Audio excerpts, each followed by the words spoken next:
staying the night at my grandma's. I literally remember this is a core memory of her teaching me how to fold batter. Okay. And I didn't think anything of it. These things didn't pop in my head until I owned the business. Okay. I mean, Dana and I were the mop crew, we were the garbage men, we were doing all of it, and I think our first person we hired was a baker. During the beginning stages, we did a lot of giving. We did a lot of donations, we did a lot of anywhere we could get the cupcakes in, we were giving cupcakes. And we had like the Martha Stewart series, like a serious radio show. They did some interviews like with this. us. Yeah, where somebody had found our stuff, and actually Cupcake Wars producers called us. Like the way that we bake, the way that we frost, everything is done in a system. So I think we have a good product, and I think we have really good service.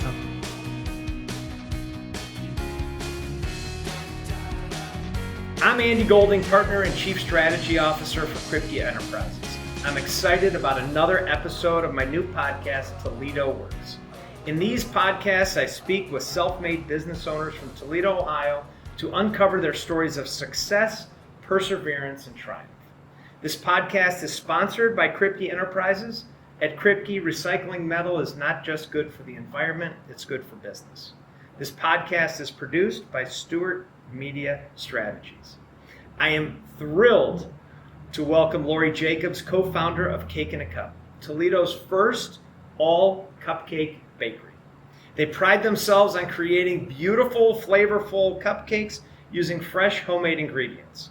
Together with her business partner, Dana Ilyaev, and staff, they have built a reputation for delicious and visually stunning cupcakes. And here's 4 of them staring at us right there with a couple of my fingerprints in them. So thank you, Lori, for being on my podcast. I appreciate it. You're welcome. I'm happy to be here. Well, cool. I asked the same question to everybody, if I remember. Mm-hmm. And that is, when you were a little girl, did you want to own a cupcake factory, bakery, when you grew up? No, What'd you want to do? I didn't. What did you want to do? I didn't know for a long time. I was one of those kids that I was like contemplating life at a very young age. I'm talking, how about when you were a little girl? Maybe like in the 4th grade. Well, you were a deep thinker. I was, absolutely.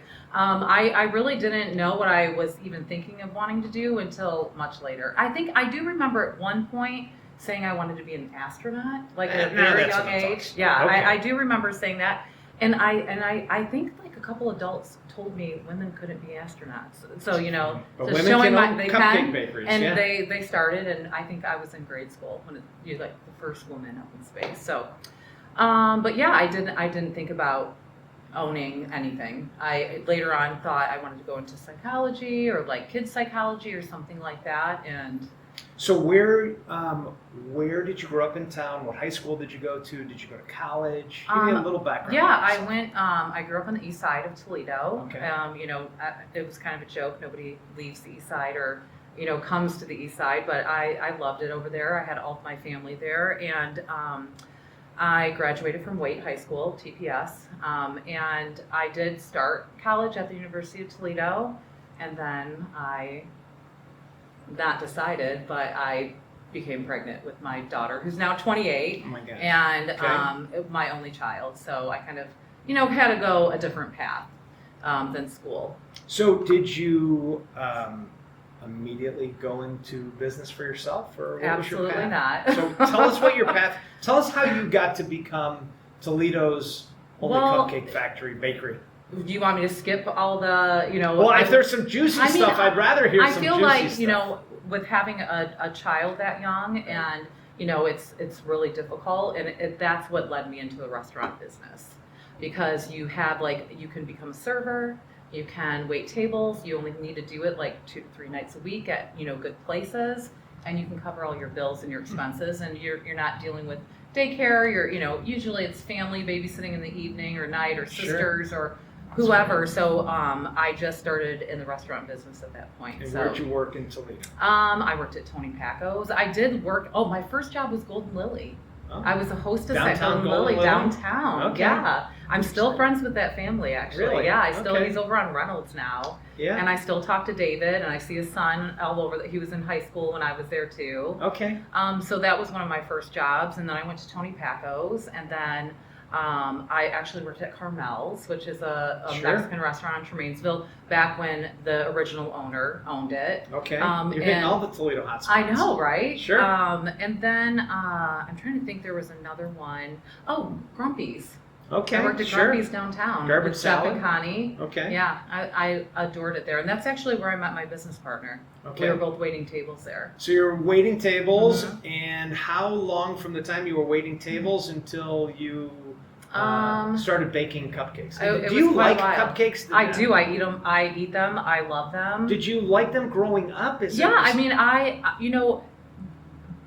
don't want to say back then. God, I feel so old, but you didn't have the all the treats and food that you do now, like the accessibility to just going to any which way. Like if we went to McDonald's, that was like once a month, if that, and it was Okay. a big treat. Right. And you didn't get pizza like you did now. So are you saying that you had homemade stuff? Yes, we All made right. these things You made with my, stuff. but I didn't realize I was doing anything. Of course not, right? You know, and that's like- the good stuff. Right, exactly. Like Okay. I know how to make noodles. I know how to make so many things that I didn't really realize I was doing anything special Did because your we're all grandma doing make it. noodles? My mom, my Okay. grandma, All right. I have a huge family.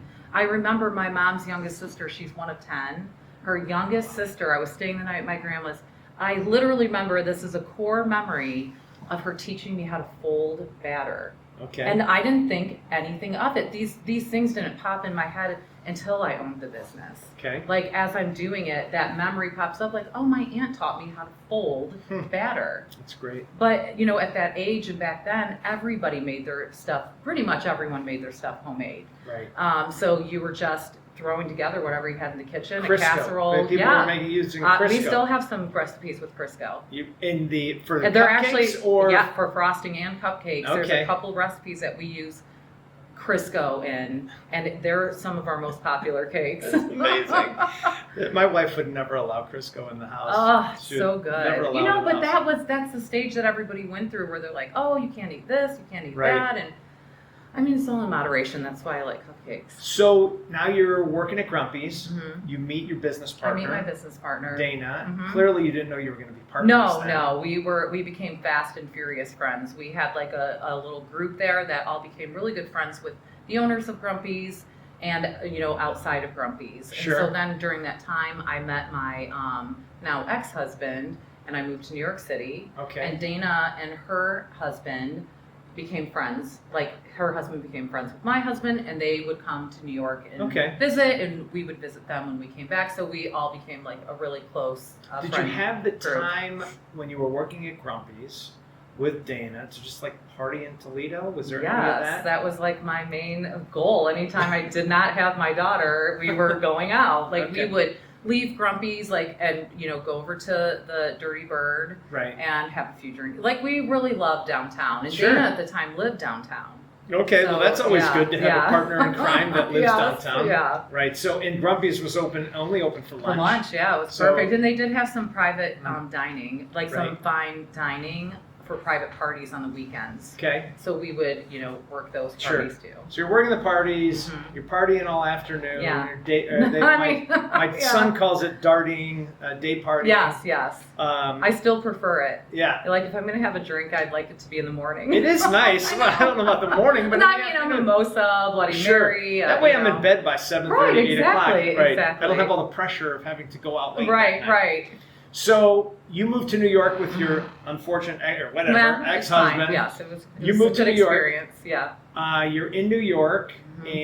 and you get divorced in New York and move back No, to I Toledo? actually. What had happened was we were living there and doing great, and Are you working, cooking? I'm kind of eating, working. what? I mean, Okay. I moved there and with my daughter, I didn't have family like I did Right. here. Oh. And he had his own business. So you were the support system. I kind of Okay. just, I here and there picked up a few things. I don't know.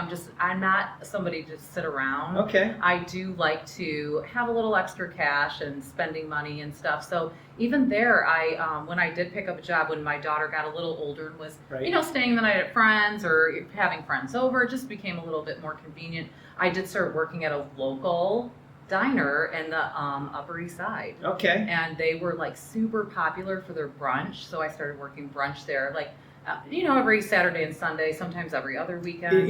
Young people call that side hustle. Yeah, so your side hustle was working brunch Yes. in New York when Right. when your daughter was with your husband. Yeah. Okay, Yes. I love that. Yeah. All right, so we're still far away I from know, making we're so far. cupcakes Yes. in Toledo. Yes. So then what?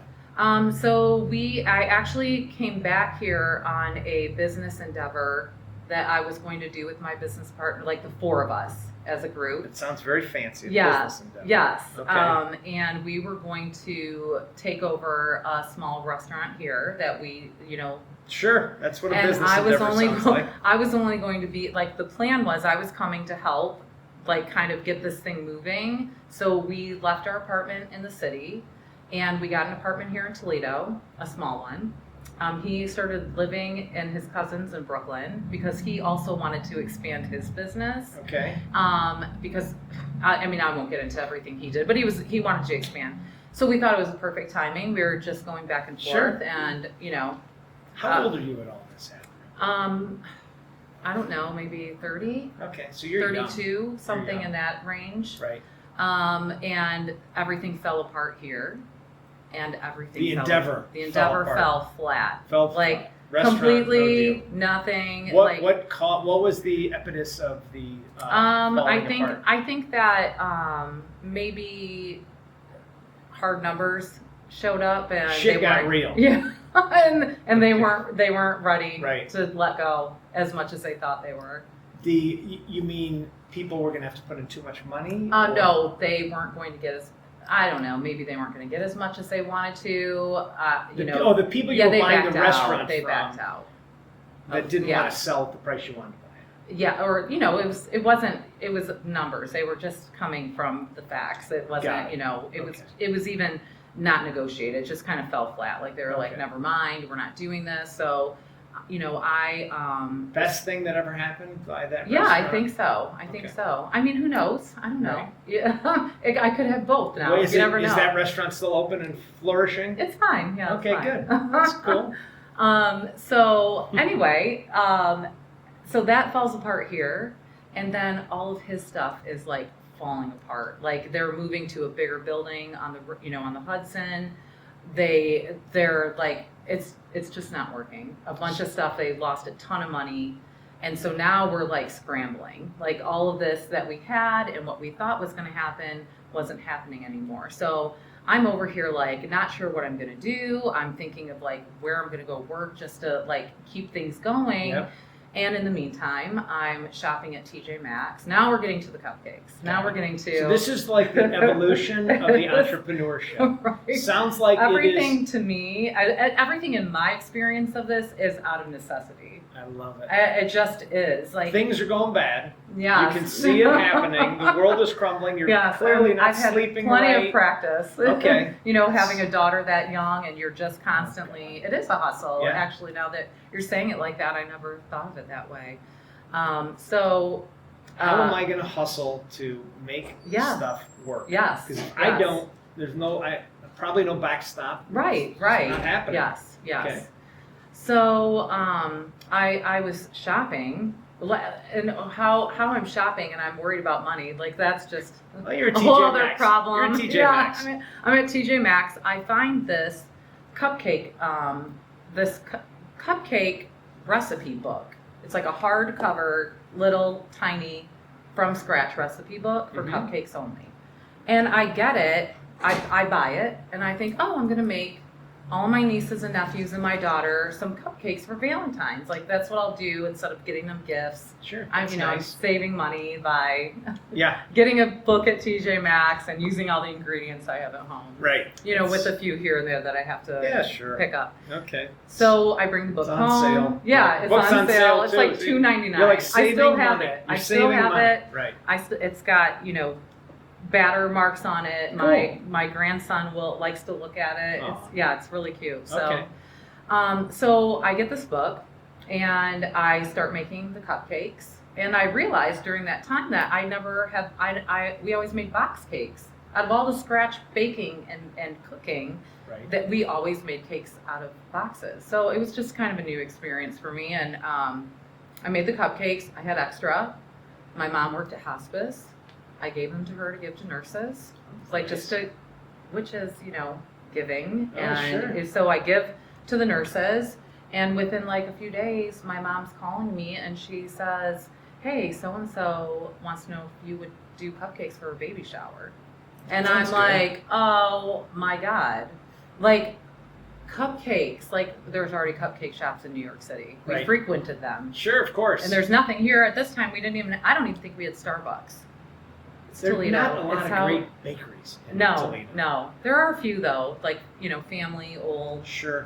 Wixie. Yeah, sure. No. There are some, Yeah. but Toledo isn't known for its bakeries. No. We are a foodie place though. We're known for restaurants and Taco Bell wants to, test us. Yeah, So we've Sure. got something. yeah. We have people that are willing to eat at Taco Bell. Yeah. And whatever, bakeries. So all of a sudden I'm like, oh my God, there's no cupcake shops here. I start researching. Going through the phone book. Yeah, I know, Cupcakes. right? I know. I was just, as you said that, I was thinking, was it still dial-up when I'm looking at this? Like, I Okay. did have a phone. It was semi-smart. I don't remember exactly. So I start researching, and I see that cupcake shops are like really becoming something, and they're closing in. They're coming like from the East Coast and West Coast, and I kind of feel like that's how a lot of trends start happening. Sure. So I tell my still husband at the time, like, oh my God, I just got somebody that wants to buy cupcakes. I'm going to start making cupcakes. And he's a graphic designer. So we sit over the phone one night and come up with a logo and a name. I'm playing with names like for probably days at that point up until he's like ready to do the logo. And all these names are already taken that are, what I would like baby cakes and angel cake, like anything cakes that that you would think of a cupcake. So I start doing the old cupcake and taking apart cake, cup, and I just come up with cake and cup. Okay. Yeah, because it's a baking cup. Yeah, you get it. Yeah. All right, so now you come up with, like every lot of business owners, they like to start with a name and a logo. Yeah. So now you start with a name and a logo, and you Yeah. start making them for showers. Yeah, I started doing a few showers, and then I kept having this confliction of, do I invite my friend who I was already going to do something with, Dana, Right. do I invite her? Because my ex-husband at that time, he wanted nothing to do with this. He was happy to be a part of an already running place. Yeah, sure. But he's like, yeah, do it. Just do it. Here's a logo. Here, Right. he whipped something up, made some business cards, and Very funny. Yeah, I'll invest a ton of money in a restaurant, even though none of us have owned a restaurant. Right. But cupcakes, I'm not so interested. Yeah. So Here's your logo. I mean, he was supportive in his own way. So I end up feeling like, yeah, I'm gonna talk to her. I'm gonna ask her. I go to her. I ask her. I say, hey, I have the name. I have the cards. Let's do what it. do you want? Do you want to do it? And she's like, let me talk to my husband, because she's now at this point 2 kids in. Right. And she's not working. She's stay at home with the kids. Okay. And he says no. And she says, well, he can't stop me from baking in my own kitchen. So we just started baking and coming up with some menus and coming up with, a few recipes, even just to get I think we started maybe 6, where they were like, okay, these are really good. We played with them, messed with them. We had the most horrible looking boxes. We were Right. just putting cupcakes in these, cardboard boxes with shredded paper or something. I don't even remember, because they didn't have you couldn't just go buy cupcake boxes back then. And we started just hitting the streets, and What's really, really crazy is the building we're in now is the old David Broadway hair salon, and that was one of the first places we went to drop off free cupcakes. So Okay. we just made cupcakes, made boxes, and made this dumb little menu, and we just started going front to like hair salons. Toledo Country Club was one of our first clients. We went and presented to him. He started using us for their parties. And it's really funny because we were embarrassed to do this. So back then we were like sitting in the car. I remember sitting in the car in front of David Broadway, and we were kind of like bickering over who was going to do it. Like, you bring them in. This is like so embarrassing because we have no name at this time. And we're just like two girls, running door to door, like dropping off free cupcakes. So how long did it take from the time that you were giving out cupcakes until orders started flowing? Pretty quickly. And I think what was happening is enough people, because we are a foodie town, had already been places where they wanted to know where the cupcakes were. They wanted to be the bring first to have them at their party. Of course. So we were getting orders off of that. We had like a few people that ordered from us all the time before we, had our storefront. And when did you first start making money? That took a really long time. How come? I think it just does. I think even, now, I don't know if it's the same, but I feel like any restaurant, any food business, it can take up to like 3 years to start really. It's basically flour, water, and sugar. I know, Why did it take so long to make money? I don't know.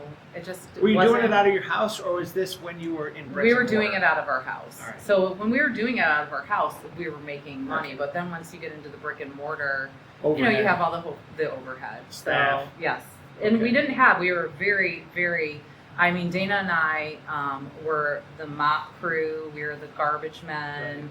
We were doing all of it, and I think our first person we hired was a baker. So, Dana said to her husband, "Look, I'm doing this." Yeah. Something like that. Something like that. Like, it wasn't I'm doing this. It was like, I'm gonna bake out of we're just baking out of the kitchen. I don't need permission. But then when you to went bake. brick and mortar, He was all about it then. Oh, okay. Yeah, because he saw this momentum All right. and what was happening, and So- that nobody was around here like that. so you went on Food Network. Yes. All right. So were you baking out of your house at Food Network? No, we were in our brick and mortar. So you're in brick and mortar, Yes. and then you see some kind of something on a group, probably on social media, that said, "Hey, do you bake cupcakes and you want to be a part of a cupcake challenge?" No. Oh, No. How'd you do it? We at that during the beginning It stages. probably would have been better podcasting if you would have said yes. Go ahead. During the beginning stages, we did a lot of giving. We did a lot of donations. We did Okay. a lot of anywhere we could get the cupcakes in, we were giving cupcakes. Okay. So one of our friends at the time had a t-shirt business that was organic, and it was tied in with the Amazon rainforest. So she would actually go to the Amazon and have these kids draw up, do sketches, and she would put them on t-shirts, and every t-shirt that was bought, a tree was That sounds. planted. That has to do with the Food Network. Yeah, so I'm getting there. So she's going to this expo in New York City where she has this table, and at the time we had one cupcake that had organic coconut on it. Got it. Now we don't use organic coconut. It's not as easy to find. It's really expensive. But then for how many we were making anyway. She says, you guys can share the table with me because it's going to be all magazine editors. You guys can come if you want to put cupcakes on my table.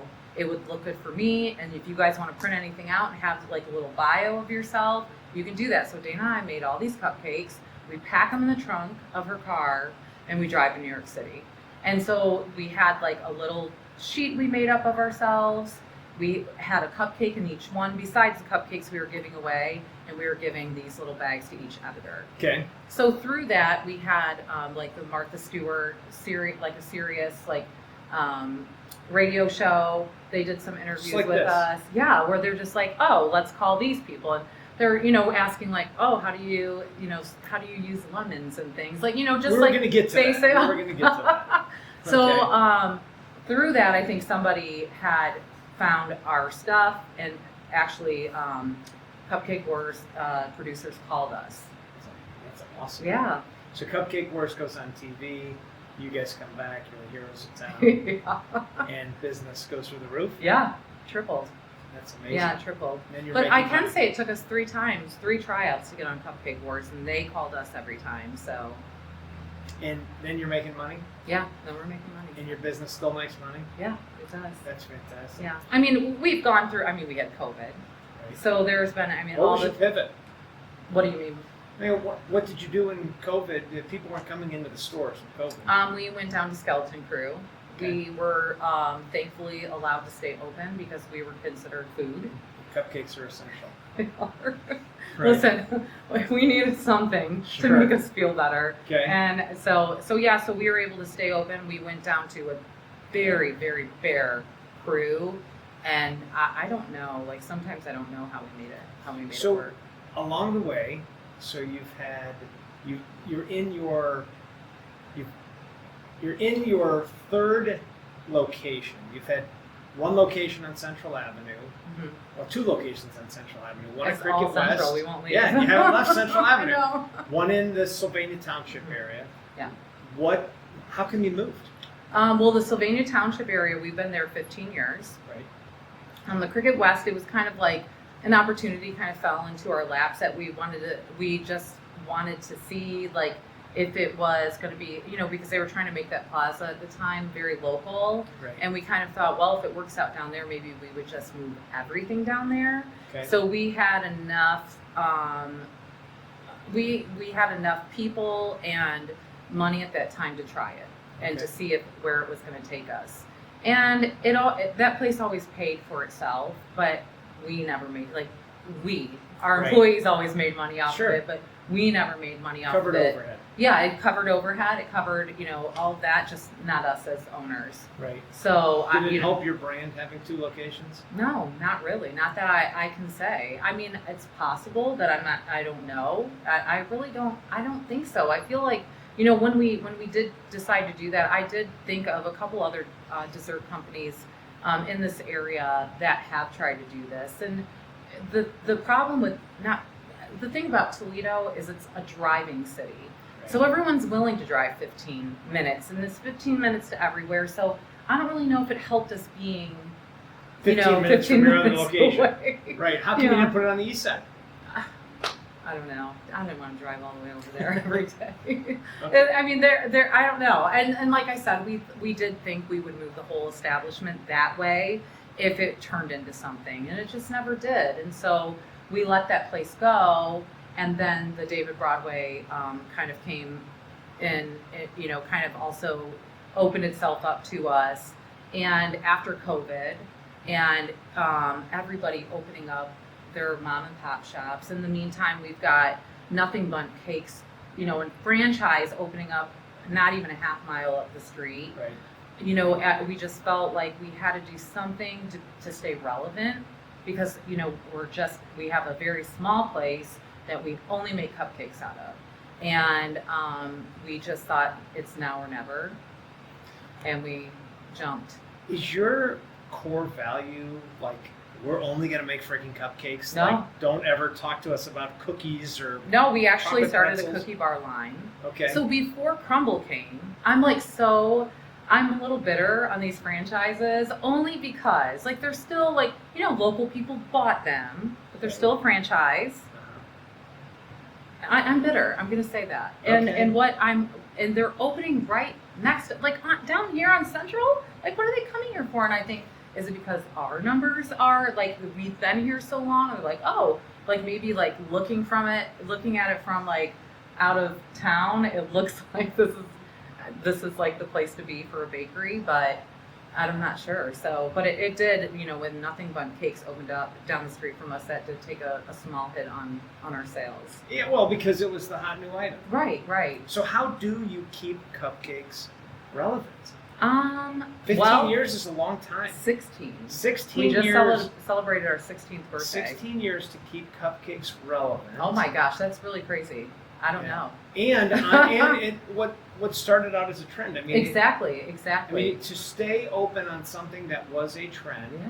has to be very challenging. Yes. Yes. And so as you think about the future, do you think, what are your thoughts about the future and Well, the Cupcake I mean, we empire? have expanded, and that's why we moved. So the place that we have now has seating. We created a walk-by kitchen so people can walk through and watch us in action. Right. We started a cookie bar line. We had started cookies before, but then when we heard crumble was coming, we're like, forget that. We're doing a cookie bar line. Okay. So we have 2 perfected that we love. Okay. And actually one of them is so popular, people are starting to order them for their weddings. It's so good. Salted caramel chocolate chip cookie bar. All my favorite stuff. There you go. That is the best. That really is. We've started some naked 6-inch cakes. We've started doing cakes out of the cupcake flavors, some of our most popular cupcake flavors. Okay. We have full espresso bar. We have soft serve ice cream. So we have cake shakes Okay. that we're throwing cupcakes into a shake, and it's really, really good. Well, yeah, it's a cake and a shake. I mean, of course it is. And then we created a sprinkle room, what we call a sprinkle room. It's a party room. So we're doing kids' birthday parties in there. We're collaborating with some local nonprofits that they're allowed to have their parties in there. I have so many things in my mind that I want to do, but we did take a hit on this move because we were closed for 5 months, and we were not expecting to be closed that long. So What was it? What caused it? we were booted out of our place, What out of our original location. Okay. We we had been in talks with our landlord there, and we had said, we're looking to move. Like, this is a year before. He's like, take your time. You guys have been here. You're not going anywhere. The plaza at the time was not filled up. It still isn't. So we were just, planning on staying open. Literally, we thought we'd have like a 2-week downtime. That was like our projection. So, come April 1st, I opened the mail and I have a 30-day notice. So we had to get out of there by the end of April, beginning of May. He ended up selling the plaza. So anyone that wasn't in a lease, and you get it from a business standpoint, like it just was not. I wasn't happy. Yeah, I'm bitter. I'm a little bitter right now. You might be a little angry. You might be a little angry. That's okay. Yeah, it ended up being closed for 5 months, which took a hit. Like because people, as soon as something is not in sight, it's out of mind. Is it out of sight, out of mind? Yeah, I think so. Yeah, so a lot of people are just now coming back to us, and they're like, oh my God, I thought you guys were closed for good. Right. So I feel like, it took a good 3 months after opening to get a lot of our core people back. So we'll get there. So once again, the place is taking care of itself. That's great. Just not me yet. It's tough. And that is the one part of, doing this that sometimes you don't know why you're, keep putting one foot in front of the other. You just keep doing it until I guess I just You're don't know when. pot committed. You're in it. You are. It's You're like in you it. got to see this thing through, whether it's, into the ground or successful. You just don't know. Right. Yeah. Isn't that what makes the entrepreneurial journey interesting? Yes. Are we crazy? So let me ask you this. You and Dana, what has been the biggest conflict between you two in your partnership? I think that, we've remained really good friends. We still vacation together. Are you still partners in this new location? Yes, we are. Okay, so you've remained friends. Yes, we remain friends. Our families are close. I think that our biggest conflict is probably just here and there having a disagreement on how something needs to look or how something tastes, or it's really not a lot of stuff. I feel like ultimately we both are really good at what we do, and we kind of give each other a lot of room to decide. And if it doesn't work, you just change it. It's, right. It doesn't have to be. To be partners for 16 years is a long time. Yeah. And I do think that we're both also very lay it on the table type of people. Is she A like you are as well, or is she an A personality? What is that? I'm an A. Yes, you're an A. You are an A What is an personality. Someone. I Oh think man, I'm scared. someone that is not scared to say what's on their mind. Oh, okay. I would think A-type personality. Okay. I think she might be a little less, but still. Do you have separate roles in the business? Yeah, and some of the stuff, yeah, but not by design, by just. She likes to do one thing and you like to do another? Yeah, kind of like default in a way. So who takes care of like the running of the business and then who takes care of like it's kind of been split selling? For a long time. Okay. And one of the things that both of us really were grateful for and wanted to have is a business and our family. So for a long time, we did 1 week on, 1 week off as the boss. Sure. So that would give us both time to actually like participate in all of our family events, do everything with our kids, and still have our business. So that is a very interesting entrepreneurial story because you really don't hear. Everyone talks about the importance of a work-family balance. And I guess with a partner that you trust, right, you are able to let go for a week to do what you need to do and stay healthy in the house. And I can say also, we are really, really good and not strict, but strict in making systems. So you build disciplined systems. Yes, we have extreme systems in our business. Like what would be an example of an extreme system? Like the way that we bake, the way that we frost, everything is done in a system. So all of our baking gets done in the afternoon to the evening. It sits in proofers overnight, and then we frost everything in the morning, and then it starts over again. So we're never at a place where all day we're trying to catch up with so our frosting is from 7 until 9. And if you can't cut it, then you probably won't work for us. It's like it's a factory. It's not a, we'll sometimes have people you're hiring, I want to be a froster. I love baking at home. It's not that kind of party. We are in there like robots. Okay. What do you think the key to your longevity to be in a cupcake, to be in a bakery for 16 years been? I think overall we have 90% people that love us. Like we have a good product. You can't please everyone. Some people don't. I just had a lady calling and screaming at me because she tried us for the first time. She's from out of town, and she thought our cupcakes were awful. Oh, okay. And and I'm like, well, they're baked fresh. Right. A lot of them have their own recipe, so you might not like a butter cake, you might like an oil cake. And she tells me a different cupcake shop up in Michigan that she loves, which is closed now. Very closed all over, all their locations. Sure. But they made their cupcakes from boxes. And that's a completely different style. It's a different taste. So if you only have had boxed cupcake or boxed cakes, you might not like cake from scratch. So your longevity is... I think we have a good product, and I think we have really good service. Okay. That's the other thing that we're super, super specific on. What type of business relationships have you had that have been successful for you with other people in the community? I don't know. I have to think about that. Business relationships. I feel like I've had a lot, and I'm kind of like. All right. Well, how about this? Has networking been a big part of your business? No, not really. I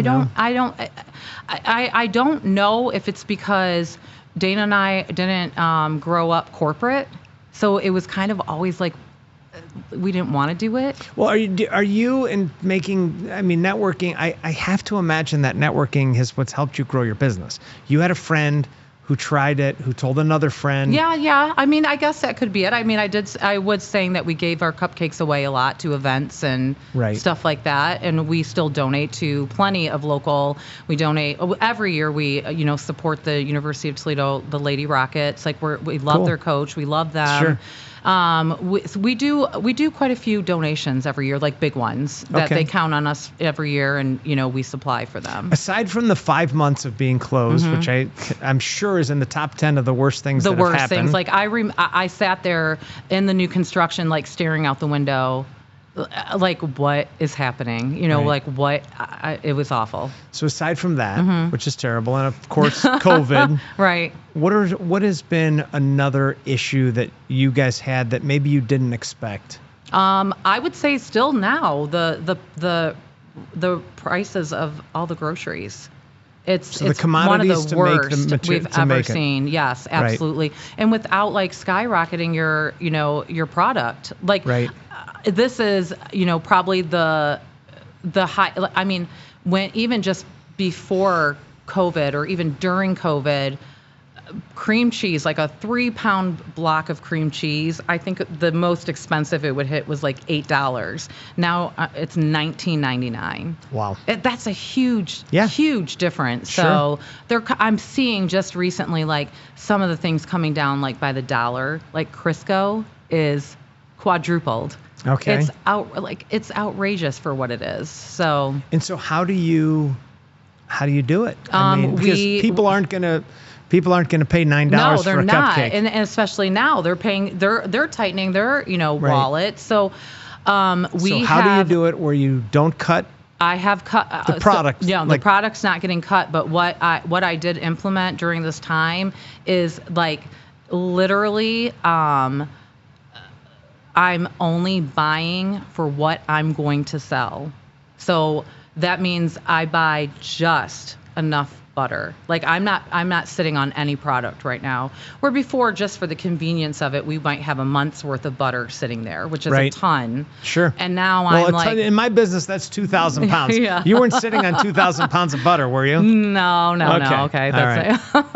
All right. So yeah, it's we're really like penny pinching our grocery shopping. We're not getting deliveries. We're out purchasing the stuff. We're picking up the pounds, the 50-pound bags of powdered sugar. Right. And we're just, penny pinching that. You're managing your cash flow. Mm-hmm. And as an entrepreneur, these are some of the things. They are. Would you say this is the hardest year? Was it harder now or when you started? They might be equal right now. It's that for hard. me personally. Okay. I should say not for the shop. Not. The shop is, it's doing its thing.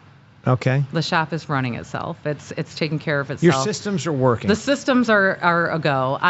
For us personally, myself and Dana, we're taking a hit. Even through that time when we were closed, we wanted to keep our key players that have been with us the longest, that we really depend on their expertise of our product. We paid them through that whole time. So you just don't know what you're getting into sometimes when you're doing it, and then you're like, oh my gosh, if you would have known, you could have done this or could have done that, but you don't know until you know.